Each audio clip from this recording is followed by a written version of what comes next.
Assalamualaikum warahmatullahi wabarakatuh. Saya Nima Bunga Kinanti Marayasa dari kelas MA20 A4. Pertama-tama saya mengucapkan terima kasih kepada Bu Haji Priyatmi Nurastuti SEMM selaku dosen mata kuliah Perekonomian Indonesia yang telah membimbing kami selama 1 semester ini. Di sini saya akan menjelaskan secara singkat mengenai 2 grafik yang telah diberikan. Grafik pertama membahas mengenai pertumbuhan ekonomi Indonesia dan grafik kedua mengenai ekspor Indonesia menurut sektor bulan Januari sampai Mei tahun 2019 dan 2020. Saya akan menjelaskan grafik pertama terbagi menjadi 3, yaitu proyeksi, komponen, dan rincian BI. Proyeksi menurut Kementerian Keuangan. Pada tahun 2019, perekonomian Indonesia mampu tumbuh sebesar 5,02%. Ini relatif lebih baik dibandingkan dengan rata-rata pertumbuhan ekonomi Asia Tenggara yang berada pada angka 4,40% di tahun yang sama. Perekonomian Indonesia ini juga tercermin dari tingkat inflasi tahun 2019 sebesar 2,72% atau di bawah target APBN tahun 2019 yaitu 3,50%. Menurut Menteri Keuangan Bu Sri Mulyani, neraca pembayaran tahun 2019 tercatat mengalami surplus sebesar 4,68 miliar US dollar, meningkat signifikan dari neraca pembayaran tahun 2018 yang mengalami defisit sebesar 7,13 miliar US dollar.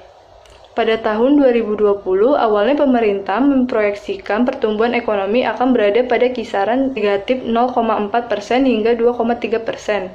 Namun, angka tersebut mengalami revisi yang dimana untuk 2020, proyeksi Kementerian Keuangan adalah di angka negatif 1,7% hingga negatif 0,6%. Kementerian Keuangan Bu Sri Mulyani juga menuturkan pada tahun 2021, pemerintah menetapkan sasaran pertumbuhan ekonomi akan mencapai 4,5% sampai 5,5%, titik tengah 5%.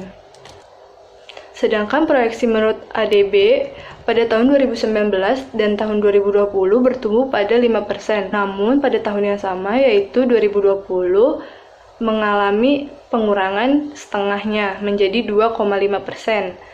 Hal ini dikarenakan dampak krisis pandemi COVID.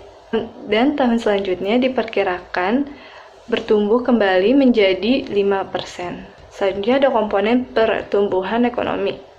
Menurut BPS, ekonomi triwulan 1 2020 tumbuh sebesar 2,97%, melambat dibanding tahun 2019, yaitu sebesar 5,07%.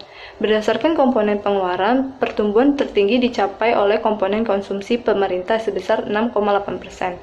Pada ekonomi Indonesia, triwulan 1 2020 mengalami kontraksi sebesar 2,4%.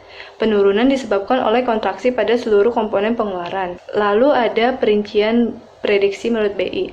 BI memperkirakan ekonomi triwulan 1 akan tumbuh 4,7%. Triwulan 2 menurun di angka 1,1%.